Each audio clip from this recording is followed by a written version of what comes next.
حضور د عزت او د ناموس حفاظت هم کوي د اسلامي اقدار حفاظت هم کوي هغه ورځې په اسمان کې شلدین کې هلته کې چې کوم دی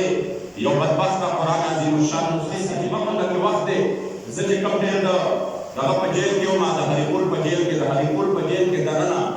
ما ته تقریبا 2 میاشتې او څوارلس پنځلس ورځې تېرې کړې بیا هغې د پټې خان ته لاړم په هغو 2 میاشتو 15 ورځو کې تاسو یقین وکړئ چې 3 یا 4 کیسونه دا د قرآن عظیم الشان د بېادبۍ او د بېحرمتۍ چې کوم دی زما په موجودګۍ کې راغلل بدبخته بیا راوستل او هلته بیا بند کړل څه چل شوی دی دوی د قرآن عظیم الشان بېحرمتي کړی الحمدلله هلته د تحریک ذمه دارانو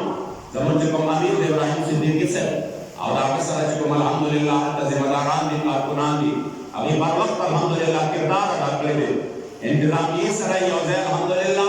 انتظامیې چې کوم دی هلته شکریا ادا کوو چې بر وخت د دغه ظالم خلاف FIR شوی دی او انشاءالله دا مو مطالبه ده د عدالتونو نه چې داسې ظالمانو ته به سزا ورکوي زما مقصد دا دی چې الحمدلله لبیک د حضور د عزت دپاره میدان کې دی